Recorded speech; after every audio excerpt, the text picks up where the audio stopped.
Olá, sejam todos bem-vindos e bem-vindas ao Evangelho Virtual do Prosebem, Pronto Socorro Espiritual Bezerra de Menezes. Que a paz do nosso Mestre Jesus nos envolva nesse instante, nos proporcionando momentos de reflexão, de estudo sobre o teu Evangelho. Meus amigos, é uma alegria estar aqui e eu trouxe hoje para a nossa reflexão uma parte do capítulo 18 do Evangelho segundo o Espiritismo, que trata de muitos os chamados, poucos os escolhidos. E para fazer a nossa prece, para a nossa ambientação psíquica, eu vou ler o último parágrafo do item 9 deste capítulo, que diz o seguinte: as palavras de Jesus são eternas porque são a verdade. Não somente a salvaguarda da vida celeste, mas também o penhor da paz, da tranquilidade e da estabilidade entre as coisas da vida terrena. Eis porque todas as humanas serão estáveis como a casa construída sobre a pedra. Os homens as conservarão porque nelas encontrarão a sua felicidade. Mas aquelas que se apoiarem na sua violação serão como a casa construída sobre o vento das revoluções, e o rio do progresso as levarão de roldão. Vamos unir essa parte do Evangelho segundo o Espiritismo com o Sermão do Monte, que está narrado no Evangelho, que é justamente no capítulo 7, a partir do versículo 7 até o versículo 27, Jesus faz diversas advertências para nós. E no final dessa perícope, ele vai justamente falar sobre essa casa que devemos construir sobre a rocha. Então, sobre isso, nós vamos hoje refletir um pouco. Nesse capítulo 6 de Mateus, Jesus falando logo lá no versículo 7, Jesus começa a nos orientar sobre o nosso pedido geral, que às vezes nós pedimos direto a Deus através, mas os nossos desejos mais íntimos são como uma espécie de pedido, quando nós ficamos alimentando aqueles desejos, né? Então, é uma espécie de pedido. E o que é que Jesus vai dizer para nós sobre isso? Ele faz uma afirmativa, aliás, é uma oração, é um imperativo. Ele diz: pedi e vos será dado. Ou seja, é uma certeza, né? Buscai e encontrareis, batei e será aberto. E aí ele vai dizer: pois todo aquele que pede, recebe, e aquele que busca, encontra, e ao que bate, será aberto. É bastante interessante essa fala de Jesus, porque aqui ele vai dizer que Deus nos atende, que Deus atende os nossos pedidos, que as nossas orações são ouvidas e que os nossos desejos são atendidos. Mas o que precisamos aprender é essa comunicação com Deus. Primeiro, todos nós teremos as respostas de que precisamos. Muitas vezes as respostas não são de acordo, não vêm de acordo com o que a gente pediu exatamente, mas são respostas. Portanto, o que nós precisamos aprender é pedir, saber o que pedir, pedir aquilo que é de fato importante para a nossa vida, na construção da nossa vida espiritual, dos valores espirituais, que são esses que nós vamos levar para a vida imortal, né? Quando sairmos dessa experiência na matéria. Então, precisamos saber o que pedir. Às vezes pedimos muitas coisas que, de fato, se nós tivermos aquilo, vai ser prejudicial para nós. Às vezes, um revés é muito melhor do que um sucesso, porque o revés, muitas vezes, vai nos trazer, vai nos conduzir para um aprendizado moral que nós precisamos fazer. Então, é preciso a gente aprender a pedir. E também, muito importante, a gente aprender a ouvir e a entender as respostas de Deus. Porque Jesus vai dizer aqui nessas orientações, né? Qual dentre os homens, qual dentre nós, homens e mulheres imperfeitos, um filho pede um pão e nós damos uma pedra? Um filho pede um peixe e nós damos uma serpente? Nós sendo imperfeitos, né? Então ele diz, nós, portanto, nós sendo maus, mal no sentido ainda da ignorância, né, da imperfeição, sabemos dar dádivas aos nossos filhos. Jesus vai dizer, quanto mais vosso Pai que está nos céus dará boas dádivas aos que lhe pedem, né? Então, Jesus aqui diz, fala isso aqui, minha gente, é falando da providência divina. Nunca estamos sós, sempre vamos receber as respostas. Agora, são respostas, são atendimentos àquilo que é necessário para o nosso aprendizado. É disso que nós precisamos, afinar o nosso entendimento, a nossa comunhão com Deus, para entendermos, né, as respostas e sabermos pedir. Jesus, então, nessas orientações, mais adiante, ele vai dizer para nós que é necessário entrar pela porta estreita, porque a porta larga é a porta da perdição.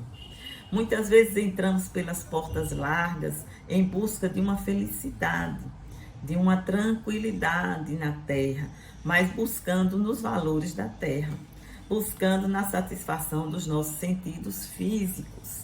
E vejam só, aqui um parêntese, nós estamos na terra, devemos viver na terra, buscar o progresso, o nosso progresso material, intelectual na terra, tranquilamente.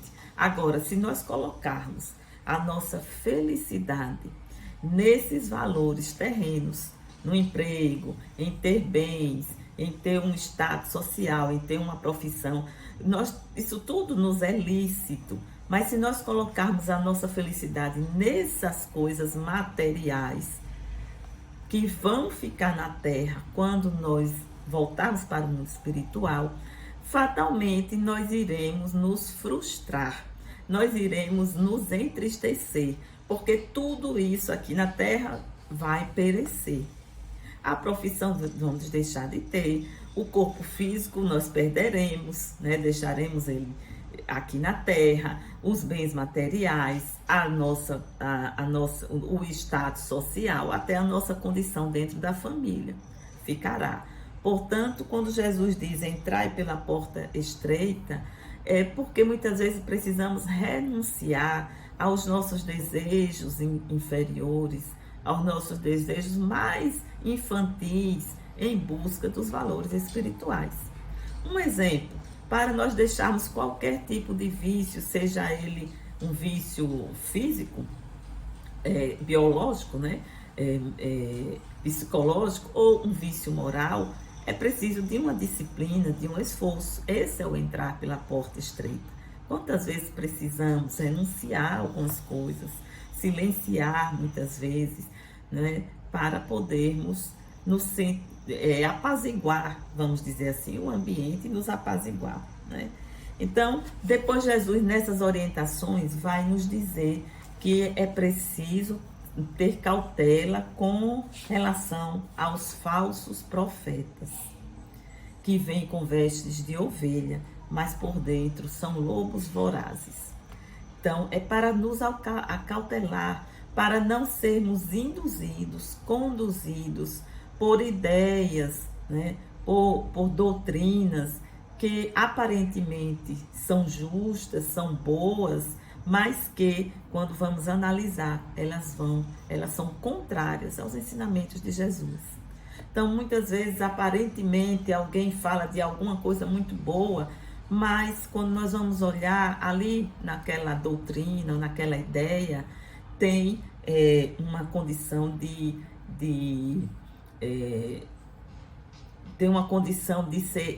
não ser fraternos com todas as pessoas, de segregar pessoas, de termos preconceitos ou de sermos violentos para impor, onde tem uma imposição pela força bruta, né? Então é preciso estar quando ele diz, que Jesus diz, os falsos profetas. E existem muitos. Hoje nós estamos vivendo a era dos falsos profetas, que foi previsto pelo Cristo. Também está lá no capítulo 24 do Evangelho de Mateus. Né? Nesses momentos de transição planetária, em que o planeta Terra está saindo de uma condição de mundo de provas e expiações para uma condição de mundo de regeneração, como o Espiritismo nos ensina. Iriam aparecer muitos falsos profetas. Então, e às vezes fazem maravilhas, e às vezes aparece naquela pele de cordeiro. O que nós precisamos estar atentos? Vamos analisar, vamos fazer um paralelo com os ensinos de Jesus, que fala de amor, de fraternidade, de perdão, de concordância, de conciliação, né? Tudo isso que Jesus falou e agiu daquela forma. Então, é isso que ele diz. E aí ele vai dar ele vai dar uma orientação segura. É pelos frutos que se conhece a árvore boa. Então, vamos observar, né? Jesus nos orienta aqui. Então, ele, depois que fala essas coisas, ele vai dizer, aquele que me diz, Senhor, Senhor, entrará no reino dos céus. E mais adiante, ele vai dizer exatamente agora onde devemos trazer aqui a nossa reflexão. Eu vou ler para vocês. Portanto, portanto, todo aquele que ouve estas minhas palavras e as pratica, está comparado ao homem prudente que edificou sua casa sobre a rocha. Então, todo aquele que ouve estas minhas palavras, que palavras são essas? Estas todas que ele vem falando aqui no Sermão do Monte, e especialmente essas dessa perícope aqui, que ele falou da porta estreita, do pedir, do respeitar o próximo, de observar os falsos profetas. E aí ele diz, o homem prudente, quando ouve e pratica essas palavras, ele edificou a casa sobre a rocha. Né? E o que é que acontece? Caiu a chuva, vieram as torrentes, sopraram os ventos, precipitaram-se contra aquela casa, mas não desabou. Não desabou, pois fora alicerçada sobre a rocha. E no outro versículo ele diz, e todo aquele que ouve estas palavras e não as pratica, será comparado ao homem tolo que edificou sua casa sobre a areia. E mais uma vez ele vai dizer, caiu a chuva, vieram as torrentes, sopraram os ventos e chocaram-se contra aquela casa. Desabou e foi grande a sua queda. Gente, aqui nós já vemos uma coisa bastante interessante. As chuvas, as torrentes, as tormentas, os ventos, vêm para todos. Para os que praticam, estudam e praticam a palavra de Jesus, para aqueles que ouvem, mas não assimilam nem praticam os ensinos de Jesus, vem para todos. Por quê? Porque justamente são as experiências da vida que precisamos vivenciar para solidificar a nossa fé, a nossa fortaleza moral. Então, esses ventos, essas torrentes, as chuvas, as chuvas, o vento, as torrentes, tudo isso aqui significa as dificuldades, os desafios, as aflições que a vida nos proporciona para todos nós. Então, não é porque eu creio em Jesus que eu não vou por tormenta. Não é porque eu vivo dentro de uma casa espírita que eu não vou passar por tormenta. Ou dentro de uma igreja católica, de um templo budista, de um templo evangélico, que eu não vou passar por tormentas. Não, vou passar sim. Todos nós passaremos para o nosso aprendizado do amor, da tolerância, do perdão. Agora, se a minha casa estiver solidificada, construída sobre a rocha, ou seja, se eu ouvir as palavras de Jesus e buscá-la no dia a dia, no esforço de aprimoramento, porque não é fácil, nós mudarmos os nossos instintos, as paixões, os pensamentos equivocados nossos. Mas se nós estamos nesse esforço, e eu estou nesse esforço, nessa batalha íntima, tentando pautar a minha vida por essas orientações de Jesus, as tormentas, os ventos, as tempestades, mas a casa não vai cair. Eu não vou. O que significa a casa cair? Eu não vou me revoltar, eu não vou me desesperar, não vou perder a fé em Deus, a confiança, ser fiel a Deus e ao Cristo. É nesse sentido, meus irmãos, é nesse sentido que essa lição que Jesus nos dá. E para nós já concluir, eu trouxe aqui um texto do livro Pão Nosso, do Espírito, né? Autoria do Espírito Emmanuel, Psicografia de Chico Xavier, é o capítulo 9, se vocês quiserem anotar, capítulo 9 do livro Pão Nosso. O título é Homens de Fé. E eu só vou ler um pedacinho. Ele analisa essa passagem de Jesus, esse capítulo 7, o versículo 24 do Evangelho de Mateus. E ele diz assim, olha: é interessante verificar que o mestre destaca que entre todos os discípulos, aquele que lhe ouve os ensinamentos e os pratica. É isso que ele destaca, né? Daí se conclui que os homens de fé não são aqueles apenas palavrosos e entusiastas, mas os que são portadores igualmente da atenção e da boa vontade. Olha só. Perante as lições de Jesus, examinando-lhes o conteúdo espiritual, não é ao pé da letra, para o trabalho de aplicação no esforço diário. Para o trabalho de aplicação no esforço diário. Então é disso que se trata. Atenção, boa vontade, exame do conteúdo espiritual, não da letra, né? Como Paulo dizia, a letra mata, o espírito vivifica. Vamos buscar o sentido espiritual. E para isso, a doutrina espírita nos dá muita condição de entendimento, né? De interpretação, nos ajuda. Então, para o trabalho de aplicação no esforço diário.